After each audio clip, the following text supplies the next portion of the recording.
Hello, beautiful human. Thanks for clicking on our conversation with GAYLE. Real name Taylor. We have a lot to discuss.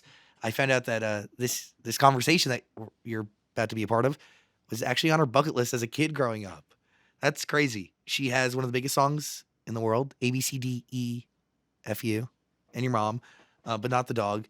A lot to discuss. So please leave your honest feedback in the comment section below. Hit like on the video, subscribe so we can keep going, and yeah, enjoy our conversation with GAYLE.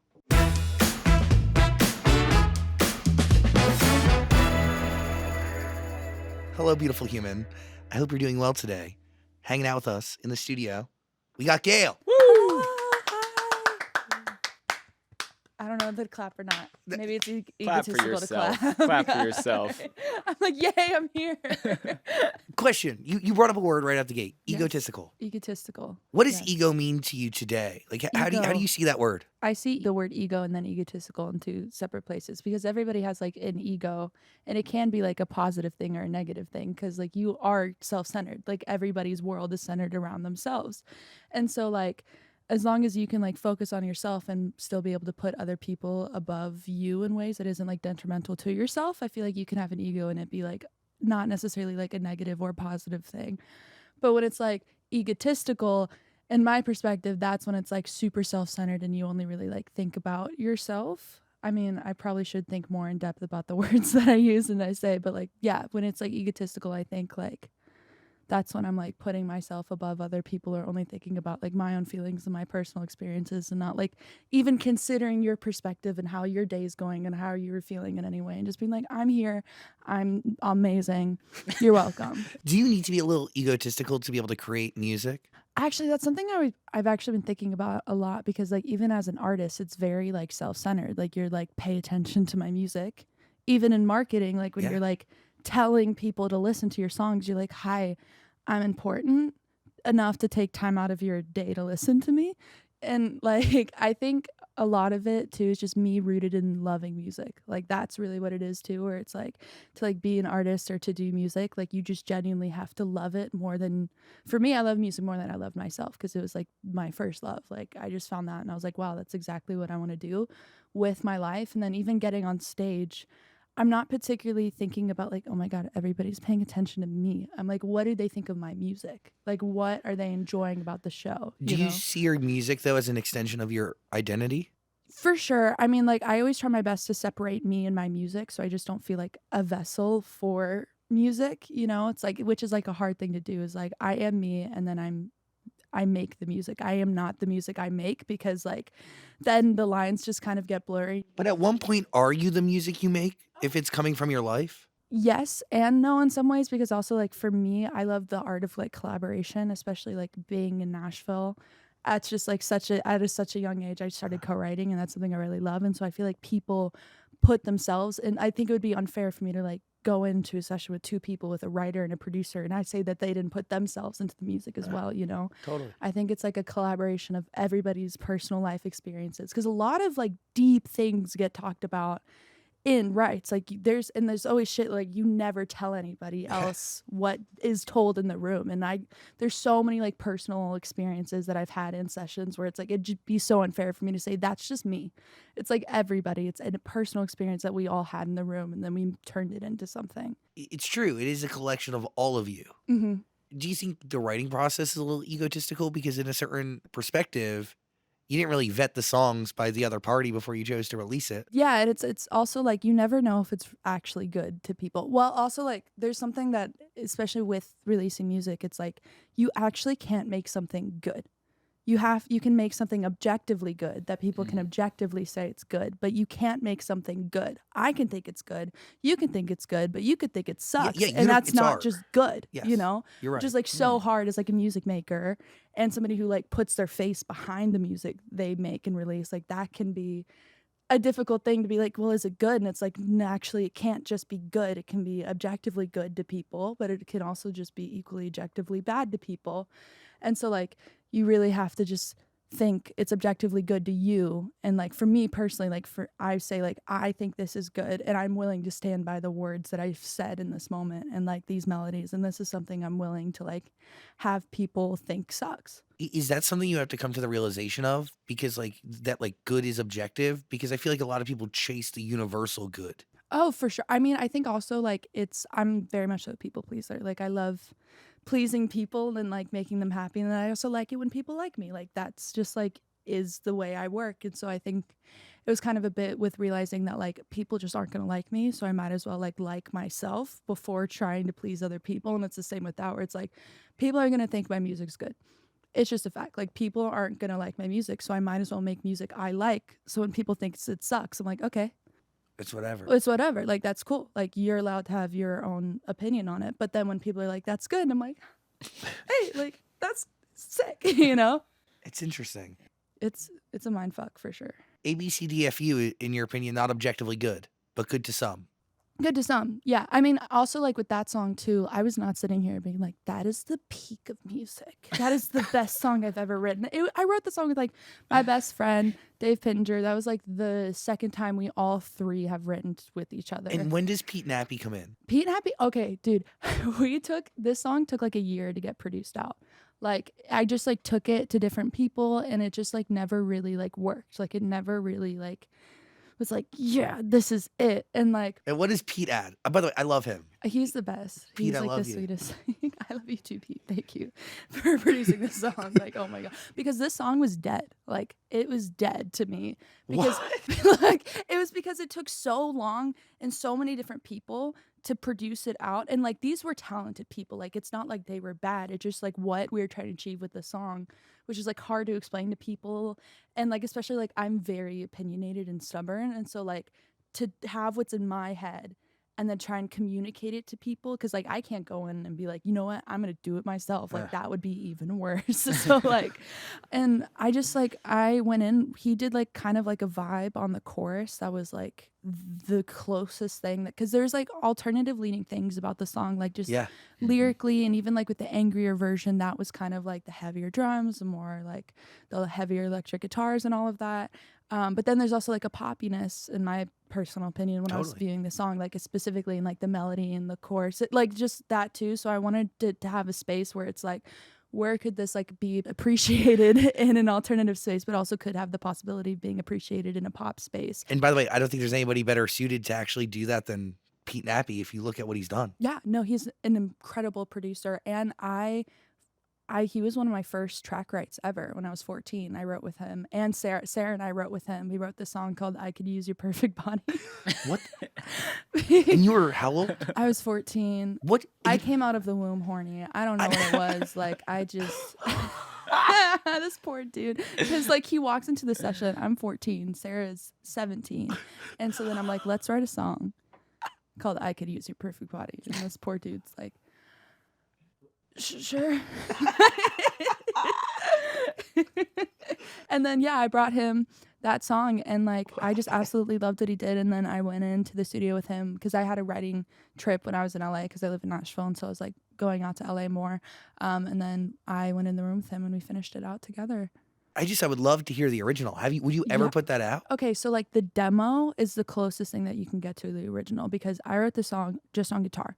Like literally Dave came up with the chords, and then like Sarah and I like did the melodies and stuff for it. Dave came in with the concept too. Like we walked into the room and like it was I'm trying to think, it was like August of 2020. So like COVID very much so a thing. Yeah. This was like the first time we were even like debating about doing in sessions. Like Sarah and I were living together at the time, so it was like Different. very easy for us to write together, but then like to bring a producer to go to their place, like, and so then we're like, okay, we have hand sanitizer, we have masks, like we're gonna ask him to roll up the windows, like we got this, we're doing it. We show up to this dude's studio, and then literally he sends us a Zoom link, and we're like, No. No. oh no, oh no. And I'm like, I'm so sorry, we are like right in front of your studio, like we can drive back home, but we need like 30 minutes, or we can do it in the car. Like, what do you want? And then he was like, no, just like walk in. And so then we came in, obviously like masks, like we did all of the things, like we were all so spread out from each other. And then he was like, I'm just going to like read through my ideas. And I was like, sick. And literally the first thing he says is he was like, ABCDE fuck off.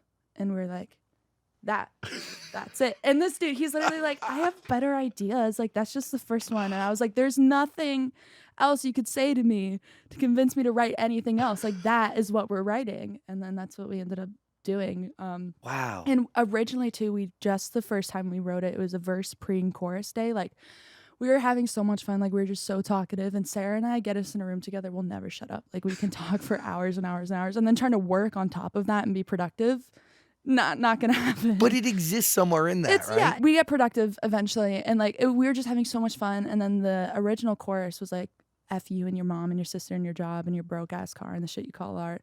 Fuck you and your father and your cousin and your brother. Like, we went to all the family members. And then it was literally just on guitar. And then we did the like na-na-nas. And then we came in, rewrote like the chorus, and then did the second verse. And that was also why I think it was so hard to produce it out, because it was just a guitar demo. We could not figure out how to like elevate. We still wanted guitar there, but it wasn't necessarily as much as like an acoustic guitar vibe. And then even like the first chorus is like technically considered like a drop chorus. Like, we didn't even start the song with the fuck you and like, it just started with the verse pre-chorus. And then like the first chorus in the demo is technically like a drop chorus, so it doesn't go anywhere. And we're like, well, we're not gonna do that. So like, what are we gonna do? I would say what Pete Nappy added to it a lot is like the verses. Like, he added this like 808 thing that was like really cool, and like even just like the sound of the electric guitar. And like, he started the song out with the chorus, but he started it out with like the A B C, and I was like, I don't like that. But if we started it out with the like fuck you chorus thing, and then when it's like verse pre goes into the ABC part to make the title make sense. Damn. Even like the guitar part he added in the chorus that was like going in between like two notes just like made it feel bigger. And like even the type of beat that he used, where he wasn't necessarily like double timing anything like in the drums, specifically even in the first chorus, but like it doesn't feel like slow in my personal opinion. Like, yeah, but if it's right. Yeah, like just the way he did it. And like, I personally lean towards like live drums, and so, but he was able to kind of have more like electronic drums that I liked, which wasn't necessarily like, especially when I was even talking to producers, I was like, don't use like kind of more of like the hip hop leaning like hi-hats or any of that. Like, that's just not my personal, especially I love in other people's music, but I was thinking about my stuff, I was just like, that isn't particularly my vibe. But then he did it in a way that I liked it, and I was like, okay. I was like, all right, I'll be less stubborn. So how does this song change the way you make music moving forward? Honestly, I don't think it changes the way I make music at all. Because it's one of those things where like, I wrote the song in August of 2020, I released it August 13th 2021. So like, even people are like, how do you write whole year ABC after ABC? I'm like, I've been doing this for like a year, you know, like, and not knowing whether it was a good song to people or not either, you know, like I just like, even if it was successful 2 months after I wrote it, I don't think it would necessarily be helpful for me to try and change the way that I do music, because me doing what I naturally did, some people liked it. But does it change your collaborators? Because it brings new collaborators in your zone that you obviously now speak a different language with. Yeah, it also like, one, it gives me an opportunity to work with like bigger songwriters, which is like always so exciting. And like, just some of my idols I've had like the opportunity and privilege to work with, and that's so exciting. But also like, it gives me confidence into saying, like, if somebody in the room, like, you tell somebody if you think something sucks, or if you're like, you know what, I think it should be like this. And sometimes if there's the bigger person in the room that's actually had a hit song before, I've had a #1 song on top 40 radio, I'd be like, yeah, like, you defer to them. Yeah, because that, like, they're the one with the success. Like, how am I as the teenage girl in the room gonna be like, no? Even if they defer to you now. But now, it's not even like deferring to me, it's more being like, if I actually truly feel like this thing is better, I feel more confidence in saying that to somebody that's also had like a #1 song before. Even if they've had like 4, I've only had 1, I still in some ways can just be like, you know what, I feel really passionately about this, and like just being more likely to say that. That can easily change the result and the piece of art that's created. Yeah, for 100%. Like that I can definitely say that like changes the way that I've done music. It's just working with bigger people willing to be a bit more stubborn with something I'm passionate about. I was wondering, like, as I was listening to, you know, You're Just Horny and all your other stuff, which there's not a ton out there, but, you know, an EP is coming. Yes. A study of the human experience. would you say it's your experience or the general human experience? I wouldn't necessarily particularly say it's like the general human experience. It's like I would say like it's a study of my human experience, but also like the human experience of the people that collaborated on the project. Because like even just like Sarah, who's like a main collaborator on the project, I would say if there's like there's 6 songs, she's probably on 4 of them. Like she's on quite a few in this, and like she's 20. And like I started writing songs for that project when I was 15, 16, 17. So for her, it was 18, 19, 20. And like she was growing up as well. We were growing up together, and like she put her personal experiences into that. And then even the other collaborators, like they put themselves and their personal experiences about growing up into that project as well. So I wouldn't necessarily call it the general human experience, but it's definitely like quite a few people's human experiences kind of put into one project. I need to know I need to dive into your story because you're from Texas, but you Mm-hmm. obviously are really, do you consider yourself more Nashville? It's like hard because like when I go back to Texas, I get reminded of my childhood when I was like a little kid going to vocal lessons, or just like the kid who had a dream, or before I was homeschooled. And then like when I went to Nashville, that's more of like the coming of age movie of like becoming a teenager, learning how to drive, and like just more living more like personal life experiences. So it's like weird. I feel like such a tie to both places, but like musically, I definitely feel like I developed more in Nashville than I did Texas. So you always want to be a singer. You did 90 shows over a span of 6 months, correct? When you're 10 years Yes, old, yeah. performing everywhere. Anywhere. I mean, I was doing like farmers markets. I've done the rodeos shows before. I've done fencing tournaments. I've Wow. done a sheep sellers convention. Of course, the Parking sheep lots. seller, The sheep sellers the conventions. shit pops off. You know how they go. I was vegan at the time too. Oh God. And I felt like such a like betrayer because I also didn't know what sheep selling conventions were for until I went to one, and I was like, It all clicked. I was like, no, They're not going to new homes to have not fun in going the to yard. a farm. No. No, it broke my heart. Wait, so you were vegan at the time, but you're also 10 and you're also from Texas, which like those things don't make sense really. It's because I'm so stubborn. It's ridiculous. Yeah, so like, do you grow up conservative and you just go the opposite way? Like, what's around No, you? it's like, so my parents got divorced when I was like 13. It was like my stepdad, and he was really like a father to me. And like, nothing against him. My mom like always raised me with the personal belief of like believing what I want. Like she never put anything on to me, and she was just kind of like, look at the world and make a decision on your opinion of it. And then Go for it. there it is, And so one thing I'm really appreciative that like my mother gave me is like us willing to have different opinions on each other. Like she raised me with the possibility of like, you could completely disagree with me, but that's your choice. And like I wasn't necessarily like particularly raised conservative in any way. I think like the culture I was around, even just like in school, was very like polite and proper, and like definitely expectations of like who I was supposed to be, especially like as a woman, and who I was supposed to grow into. I feel like there was a lot of things there that was put on to me, but I wouldn't necessarily say it was put on to me by like my family. It was just like the people I was around and like their parents, and like the things I was just told as a little kid that Society always and like culture. stuck with me. Yeah.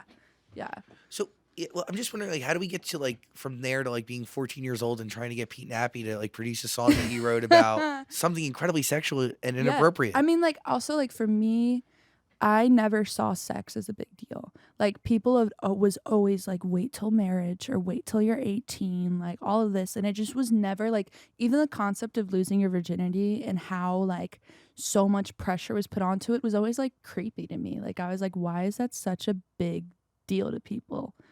Like what? And it's like, it's on one thing if somebody else has their own personal relationship with their virginity that they have decided like, this is important to me. This is what I've decided for myself. That's great. Whatever you want.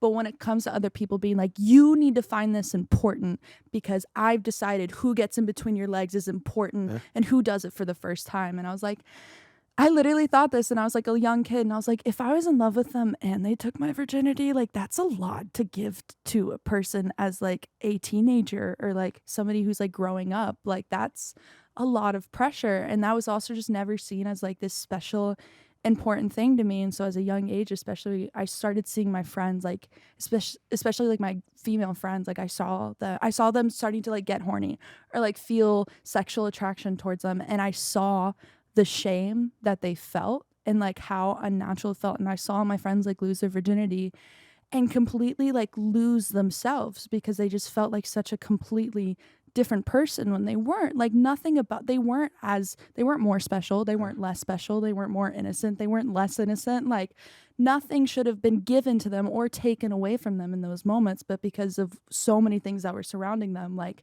they literally had identity crisis, which isn't particularly even their fault because so many things were just put onto them. And so I think that's also why I just started talking about it at a young age, because also I'm very lucky to have my mother who was just never, she had a bit of the like, please just wait till you're 18. Like, because she just saw me as a young kid just be like, oh, this is fun, you know? But like, she never really put that, like, you're a different person onto me, but I saw it affect other people. And so that's also why I just feel like I started talking about it in my music, because I just started seeing it and experiencing it. You're talking about like the societal pressure and how society defines what it means to lose your virginity or even sex as a whole. Even just like sex, health, and education too. Like what I was taught wasn't necessarily like proper. I feel like what other people are getting taught as well. Like even just like telling people to not have sex and instead of teaching them how to properly have sex. Totally. Like that's stupid. Yeah, it's just so stupid. And especially like even just like gay sex, like it's only talking about the fact where it's like it's just this and this. It's like, no, there's so many different ways to like have sex with people or like do things where you felt like you had sex with them and you haven't even had sex with them. But there's so much like shame put around that, especially with young kids and like young women, like just not properly teaching them. Doesn't mean they're gonna go out and have sex. It's just they need to know. Education's education. Yeah, like they just need to have the knowledge to know how to properly do it. How old are you? I'm 17. First of all, you're incredibly young. Thank you. Thank you for the compliment. I don't know what to say to that. I'm like, yeah, I am. Yeah. Yeah, that is factual. That is, yeah. What are some responsibilities you feel like, not championing, but like bringing to the forefront? I feel like you seem very passionate about this. I'm just very passionate about it. I don't particularly feel like it's a responsibility. I feel like there's a responsibility in like being educated in the things that I'm talking about. And sometimes I feel like maybe I could be more educated on things because I only have like my personal experience. I don't necessarily know like how all high schools taught sex, health, education and, you know, all of that. But I know my personal experiences of what I've seen. And like, that's just something I feel very passionate about, but I don't particularly feel like a responsibility to talk about it. Totally. You are talking about things that generationally, like your grandma talked to you about the song. Mm-hmm. Yes. And she said something along the lines of you're saying everything I wish I could or I couldn't say. Yeah, like she was basically saying like you get to say all the things at 17 that I never could. And it's like, yeah, I mean, it's specifically like we purposely with ABC, you don't know the gender of the person I'm telling to fuck off. I technically like I do say the mom and the sister, and it's literally not because they're women. It's literally just because it's funny to be like your mom. Yeah, it's sibling. Like it's literally yeah. Also, his sister's a bitch, so like it was just literally like it was just that. By the way, keeping a song gender neutral is very forward, and I think but I wish it was done more, quite frankly. Yeah, I thank you. I mean, yeah, that's what I was gonna say was like even you don't know the person, like the gender of the person I'm telling to fuck off. But in the interviews, I talk about my personal experiences. It's about my ex-boyfriend and like a woman being openly angry at a man and it being accepted isn't particularly a thing that was allowed to happen like 20, 30 years ago. And even like with me saying it, I still have privilege because I'm white at the end of the day as well. Like there's so many more things that need to be moving in a forward direction, but it's still at the end of the day moving in some forward direction. The American Sign Language, ASL, had a really unique hand in making this song pop off. That it did, yeah. Like just talking about something that spans so much. When you're releasing a song and you're trying to release a song on TikTok, obviously I was trying to think of like, how do I make a trend? Like, how does that happen? I was trying to think of like literally anything that I possibly could do. And like, for me, I came up with a couple stuff and I was just like, and I was talking to my friends about it. I was like, what can we do? Like, what can we do to like make this happen? And then I was like, maybe I can like get people to like show pictures of their ex-boyfriend and their family. Which like is so weird. That's a terrible idea. So terrible. And then I was like, day one, I'm trying to get this on my ex's For You page. Like I was trying literally anything that I possibly could. And then somebody was like, could you do sign language to it? And I was like, that's not like a language that I'm particularly like fluent in, and I would like hate to use something that I'm not fully educated in or that I don't fully know for my words bringing, like to like try and benefit myself when I'm like trying to use somebody else's like I was like, no, like I don't know. But then especially like I didn't want to personally do that if I'm not fully educated Yeah. in like sign language or not fluent in it whatsoever. And then all of a sudden, like I saw people just start putting sign language to ABC. Like I was on tour with this band called Winnetka Bowling League, and we were like they're like my favorite band ever. Like it was literally awesome. It was a dream come true to get to open up for them. And like I remember for me, it said under my TikTok audios that it was at 1,000, and I was like, that's awesome. Like I was stoked. Even with ABC, like before I put out ABC, I had 12,000 monthly listeners. I had 10,000 Instagram followers. I had a song within a year get like 500,000 streams, and I was like 16 when all of like 15, 16. Yeah. I was stoked. Like that was exciting for me. That was success to you. That was, yeah, like that was, I wasn't necessarily being like, I'm successful, but like I was having some type of success that I found exciting. And then like I saw 1,000 videos and I was like, oh, that's crazy. That's so cool. But then Sarah's like, that's weird. For me, it says like 3,000. And I was like, what? She was like, yeah, it said like 1,000 a couple days ago, but now it's at 3,000. And I was like, that's weird. And then like I started looking under the audio and I saw people putting sign language to it like consistently. And then I saw people like put in the caption like, this trend made me touch up my ASL, or this trend made me do this because people need to be better with their ASL. And I was like, wait a minute, especially when I was trying so hard to get people to do literally anything, and then people start putting trends in their captions. I'm like, no way, no. And then like the next day it said 1,000 for me, and then I was like, Sarah, what's it at? And she's like, it's at 5,000, and it jumped like 2,000, and we're like, no. And then the next day it jumped 1,000 again, and it kept going. And then like there's viral charts on Spotify and like other places, and like in different countries, like it just started like popping up on the viral charts, and I was like, no. Because I also like, I refuse to get excited about anything, like anything. Still? Oh, 100%. Yeah. Because like it's, you know, like it's one of those things where if I get excited about it, then it's gonna get like taken away, or it's not gonna happen. Or like I don't like testing the universe. Like I'm not particularly like a religious person, and I don't really know what I believe in because I'm like trying to figure it out and trying to like live my life and then see what happens. You're but, like, only 17. Yeah, like there's only so many things I know. I'm not going to try and be like, I know the world and how it works, you know? And I don't have like a personal, but like I don't like testing the universe. Like no matter what, I don't like being like, this is going to happen, because then the universe is going to be like, yeah. So you believe in energy? I think so. I mean, like, it's one of those things where I just knew enough in what I believed in or whatever, just to not be like, it's happening, this is going viral. I was just like, this is very exciting, and I'm kind of scared and excited at the same time. Was there a moment where the virality was confirmed to you? I never, like, I'm the type of person where I don't. You still don't think it's I viral? Yeah. I think when it hit #1 on Top 40 Radio, which was like 2 weeks ago, I was like, wait, that was like, oh, this is viral. This is like that, especially when I was like, maybe it's a hit song.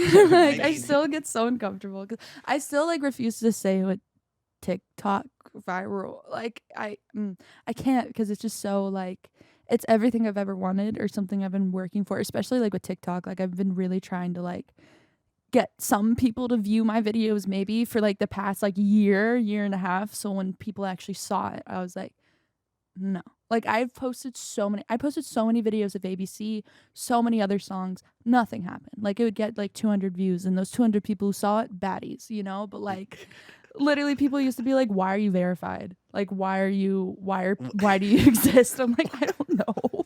You know? And so once things actually, like something I've been working for so long actually kind of might be happening, I'm like, nah, because I'm so used to doing it and nothing happening. So when I do it and then something happens, I'm like, but why don't you think you can do it again? Because you've said this is something that will never be duplicated. I mean, it's not even that it's like me thinking I can't do it again. I think it's more of like, I don't want to do it again, because I'm like so grateful with everything that's happened. And I feel like for me, it's like, now let's do something different. You know, like, I don't know if it's like the most, like for me in my career and like the music I'm trying to make, I'm not trying to like do the same thing over and over again. Some people might think I'm doing the same thing over and over again, and that's okay. But like for me, it's like, I'm not trying to write another ABC. You know, if it's another song of mine wanted to like do well on TikTok and go #1 on the radio, I ain't gonna stop it. I ain't gonna complain, you know. But like for me, it's not about necessarily the charts or the numbers. And I'm so grateful for the charts and the numbers. It's been absolutely amazing. It's changed my life. I could tell you in so many ways it has changed my life, but it's about the people that feel something that listen to my music. It's the people who feel less alone or feel like they have a place to go to, and my music can be that. That's really the most important thing for me. And it's like I want to keep pushing my music in a forward direction in my visuals, and I want to keep growing in like the things that I'm doing. And so I don't necessarily like want to repeat the same thing over and over again. But also, like, if the success of ABC, like that type of success, wants to repeat again, I ain't gonna say no. But like, But why do you think that success happened?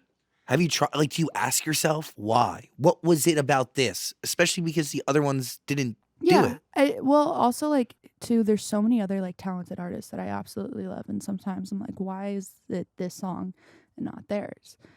Too, where it's like, this is such a good song. And you've then, seen like, a lot of writers, dude. Like you've been, Right. I know people who have written with you. You've been in a lot of rooms over the years, Yeah. and you see a lot of people writing, trying to do their own projects at the same time, literally doing similar things to what you've been doing. Yeah, and it's like I'll never get to really know why this song worked, especially like it's like all still like so mind-blowing. But I think the biggest thing for me is like I just like wrote the song with my best friend, and like and Dave too, he's great, and like New best friend. new bestie. I mean, bestie like by Sarah and money I and have been best friends since I was like 12. Like we just like real. go back, and like I love Dave, but he's not a teenage girl, so we can't necessarily like have sleepovers together and write songs. Like, But yeah, it's a different perspective. yeah, he's like married and like has a wife to go home to, and she is my wife, like, to go home to, like, and like it was always like such a, I mean, it was always such a like fun song for us because it was literally me just shitting on my ex-boyfriend, and like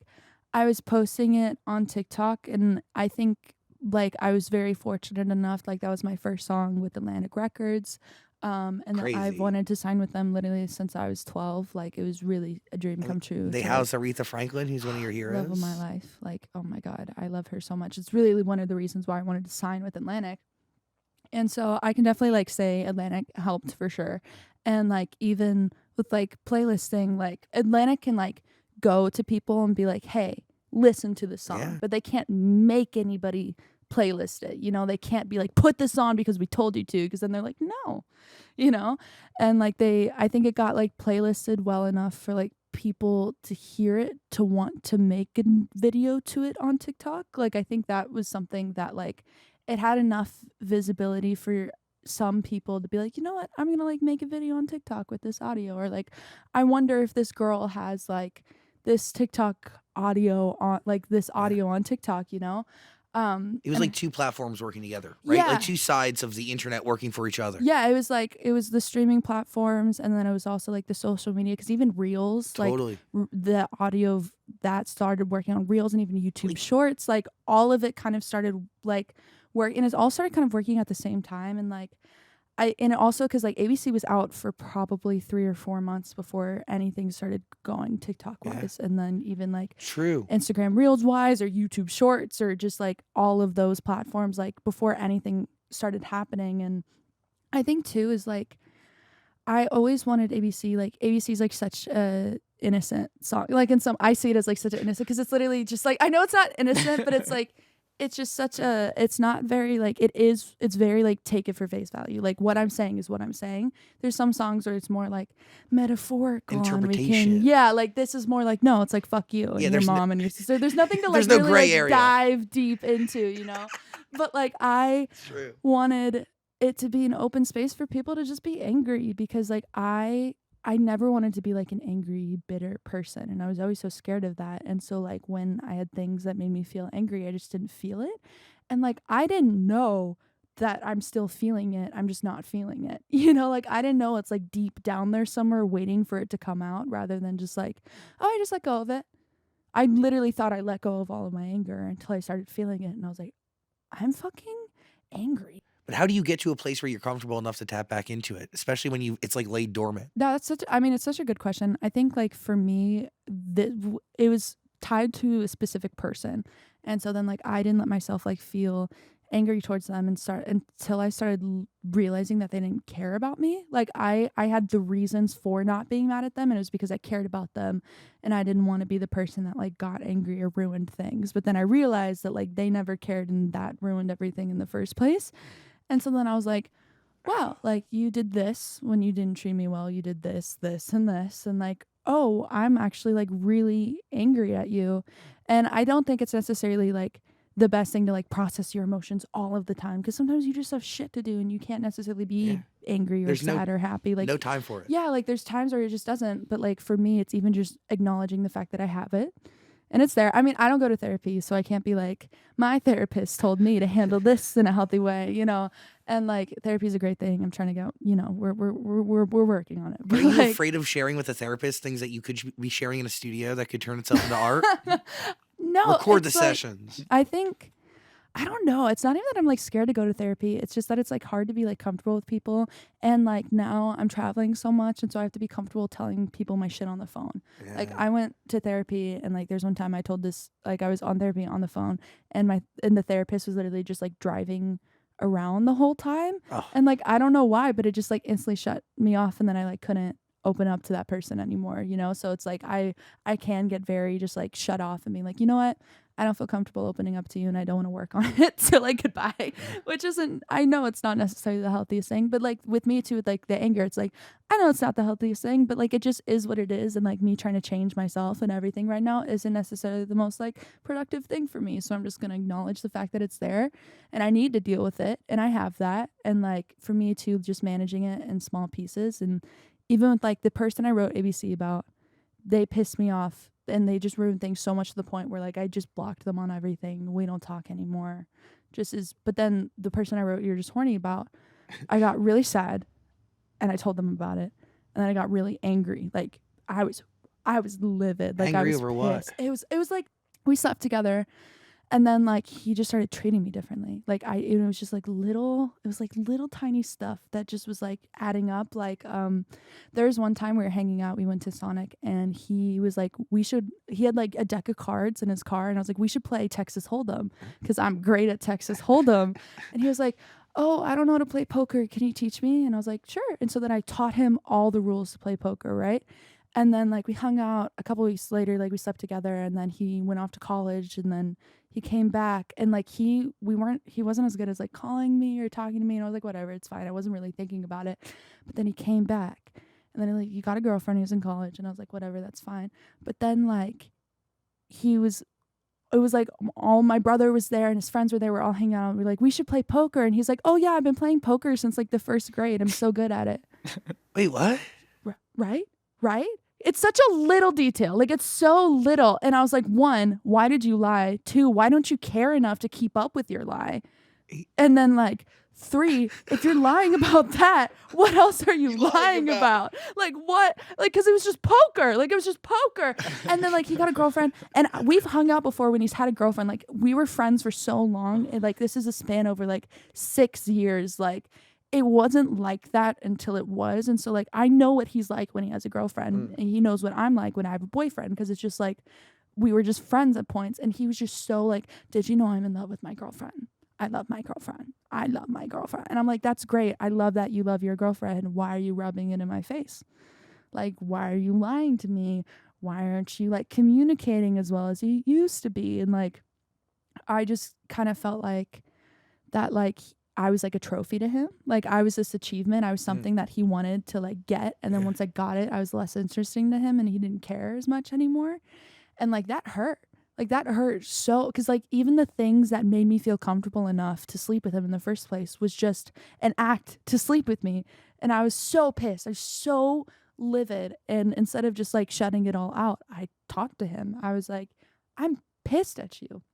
You did. And also it took me months. Like I wasn't necessarily turning around in the corner being like, hey, you lied to me. Like I told him about it, and we talked it through, and like we're in a better spot now. It's not like great, but like I learned that lesson of not like shutting it all out and just like blocking that person and never letting them know I was mad at them, and then writing a song about it and releasing it on the internet. So there's growth between the two records. Yeah, there's growth. Like I've learned lessons in between that. Were your fears validated? Was he using you? Did he admit to it? Yeah, I mean, like he was more of like, I'm sorry, like this is something that I did like want from you because I did find you attractive, but like we're still friends. Like I still like I'm sorry that I made you feel that way. And it wasn't even like in the condescending, like I'm sorry you feel that way. Like I could tell that he actually like cared that he made me feel that way.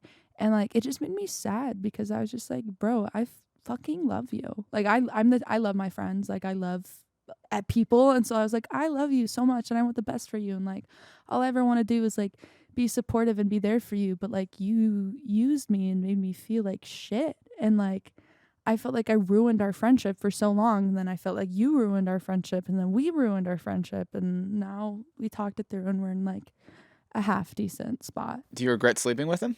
No, I don't really like regret sleeping with people because I don't think that's like helpful. Like there's people where I'm like, there's times where I'm like, I don't know why I did that, but I don't think it's necessarily helps to try and like regret sleeping with people. At least for me personally, it doesn't help for me to be like, I wish I would have never done that. It's like I did it. I enjoyed it in the moment, or sometimes I don't. Like that's more on them than me. But Do you regret not ending the relationship with the other guy differently? yeah, like I really wish I would have like broken up with him sooner. And like I was also super self-deprecating, and like it was just a very toxic relationship and just a very toxic cycle on both sides because we both didn't necessarily have a good idea of like what love is supposed to look like. Like my parents got divorced at a young age, and even like when with my stepdad and my mom, they didn't necessarily have the healthiest marriage either. So like I never had like a good example of what love was, and he never did either. And so we were both kind of doomed from the start in some ways, especially because we were young on top of that. And like he had so many mental health challenges that he didn't know how to deal with. So he put them on to other people. And because I had never been in a personal relationship, like in a dating relationship with people who had like severe mental illness that didn't know how to like handle it, I took that on as a responsibility, and it felt selfish when I like wouldn't want to. And then I like realized that like, okay, like if this person like has depression, I'm sorry, like but you can't put all of those negativities onto other people and be mad when they don't just make you feel better. Like there's times where he's like, I'm not going to take my antidepressant today because I'm going to see you and you're going to be the thing that makes me happy. That's unfair pressure to put on any single person. And then like especially when you're young and not realizing like mental health and how like people who have those issues, how they like personally handle it and how they handle it with other people, and like he didn't know that, I didn't know that, and so like so it was so much, and so I feel like I wish I would have like not put that pressure onto myself, and I wish he wouldn't have put that pressure on himself or me, but I think it was, we learned a lot of valuable lessons from that as well. Are you happy with the way you ended it by blocking him? Was that the only way it could end? It's like it sucks because I made him a promise that I would never leave him. You know, and like it's not that I feel bad for leaving. I felt bad for making a promise I didn't know I was going to break. You know, like I didn't know, especially as like a 15-year-old, not knowing like the severity of that promise, of like knowing how hard it is to not leave people, like, you know, especially people who don't treat you well. Like I didn't know that how he was going to treat me in 6 months would make me be like, whoa. You know, sometimes when you make people those promises, they choose to take advantage of it. Yeah. And like I didn't know. And like I wish I would have maybe waited longer to make that heavy of a promise towards that person. But I don't regret it. I feel like it's the best thing for the both of us. And I love drama. I love fighting. It's one of those things, like I'm working on it. And I haven't really fought with anybody like that in a really long time, but like I love the like, you say something you regret, I say something we regret, we get closer because of it, but it's really just trauma bonds that we put onto each other, you know? And so like I just didn't feel like I could have a healthy conversation with him, and like he knows how to set me off and I know how to set him off, and like I just felt like it was better for the both of us to just be like, no. Also, every single one of his exes have blocked him. Really? Every single one of them, which I should have like taken as a red flag, but he was like, they're all crazy. I'm like, oh. The one thing that sets you apart from the other exes is that you've made a ton of money off of this song. Your life is completely and totally different. I think that's fair to say, right? Both those facts. Complete. I mean, you'll get the money in a year, right? Yeah, we'll figure it out. You know, I'm also like, I don't really do this shit for the money, so like, of course, obviously, it's a byproduct. I'm not like to be homeless, but like, you know. But yeah, for sure. I mean, my life is completely different. So do you ever think about him hearing the song? I mean, out in public? So here's the thing. He is like the type of person who like hates the radio because he's like too cool for the radio. Thank God. Like he only listens to like the super, like it's not even like the indie people. It's like the indie of the indie people. He's like super cool. Which also I love. Like I love that type of music. He literally like, there's so many songs that he introduced to me that I loved, but he also just like hated the music I made. like maybe like, and he would let me know, like he'd be like, I hate this song, and I'm like, thank you, appreciate it. So I know for a fact that he's like, oh, it's such a terrible song, man, that must suck. Like being successful off a terrible song. I mean, people hate it. People hate her. I mean, I could so see how he spun it in his head. That's really scary because it's kind of the opposite. People love the song. People feel seen by the song. People feel attached to it. Yeah, It seems like you matched every song with a color. I did. Why is that? It's because I have chromesthesia, and so Oh. like every song I make or just I hear has a color, and like I don't know how to explain it. It's not like a like, oh, this feels like red. Like I see the red and I see the very like specific type of red, or so like every song that I post, except I think there's one that I didn't, where it's like it all has a color to it. What color is ABCD? It's well, so like here's the thing, we don't talk about it, but it is red. But then Pete and Abby put production on it and it's green, but I refuse to acknowledge it, believe it or anything. It's red. It's staying red. This song has been red for so long, and then all of a sudden this bitch sends me the demo. I'm like, that's green. I hate that. It's red. And the worst part is that it's Christmas colors too. So then if I'm like, it's red and green, it's red and green. But ho ho ho, you know that part in ABC where it goes ho ho ho ho ho ho ho. Yeah. When did you first realize you had that? It was because there's a song I wrote and I fucking hated it. Like I absolutely hated it, and other people liked it, and I couldn't figure out why I didn't like it, because it felt so like little kitty to me and just so like not interesting or cool or anything. And then I realized it was because I didn't like the color of it. But then I didn't know what that meant. I was like, I just don't like the color. Wait, like what? And then I was like, oh, because like I always heard of like synesthesia and chromesthesia are a little different, and I'm not like totally educated in the ways that they are. But I like synesthesia is more like, even with like Billie, like there's times where she did things where it was like, there's like the temperatures of the rooms, the weather, what day of the week it is. This is more of like a color. I see it's like a square. Billie's moved by sense too. Yeah. Yeah. She sat right there and talked about it. I know. I've seen the interview. Don't act like I didn't put this shit on my checklist when I was 12, being like, I want to be on the exact thing. So, yeah. No, this is literally a dream come true. So thank you for having me. It's really exciting to be on this couch and be talking to the both of you. Now I have goosebumps. That's really nice. So thanks. I'm nice every once in a while when I feel the need. Are there negative sides to having a song blow up on social media? 10% absolutely. It's I mean, there's so many positives. Like I don't want to like be here and complain, but like people are rude. Like people are rude, and people make shit up about you, and there's so much shit that people make up. It's not worth it to try and tell your story over and over again, because even if you tell people the truth, they won't believe it, and people just want to believe what they want to believe. And I'm honestly, in some ways, I'm kind of grateful for it, because it's a really big test on my patience, and it's a big test on like doing the things that I actually like, because none of this would be worth it if I didn't like it, or if I didn't like the people I made the music with or that I work with. None of it would be worth it. And yeah, I mean, it's just such a difficult thing, also knowing that people are looking at you and like, I'm growing up, I don't know things, like, and so it can just be like scary and overwhelming for sure. But also people are so nice on the internet as well. So you literally get the complete, and you also get more of like a realization of how many shitty people there are in the world. There's so many people in the world, and it's like a weird thing to try and like realize, because especially like I'm surrounded by such lovely people, and it's like there's so many people in the world who don't actually want to be good people, or who don't strive to be good people, or like don't try and have morals, or like, and all of that. Like they literally don't want to have a positive effect or even a neutral effect. They literally just don't care about anything. And it's like hard to like, but those are the people that have a lot of shit going on in their own bags. Oh, for sure.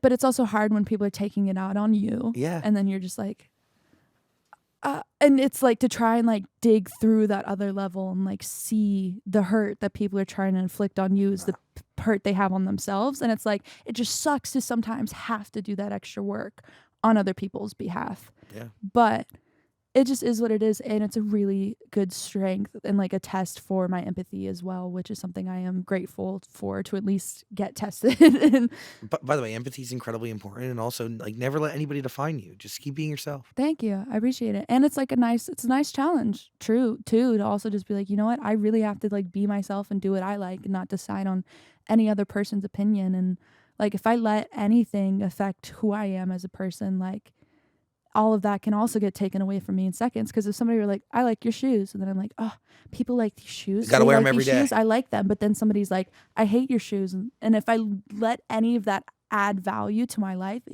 anything that can give me value can instantly take it away, you know. Beautiful realization. Thank you. I mean, we're trying to be artsy, you know how it is.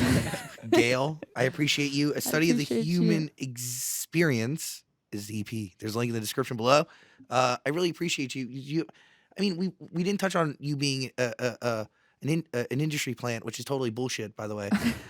And you could tell by just telling the story of how the song came to be. Oh, thank you. I mean, yeah, I mean, quickly, I can talk about it a little bit. I mean, but, just like, not true. Let's put it right. well, also, to be fair, even like when it's like, I'm specifically not an industry plants just don't exist. Like, Yeah. it just isn't a thing. You can't There's an force secret code. something. It also, like, when you really break it down, like financially, it actually makes no sense for a label to put money behind something they don't know is going to work. Yeah, it's a ridiculous Like, gamble. and also, like, it's almost offensive too, because I'm like too goddamn stubborn to let anybody tell me what I'm supposed to do.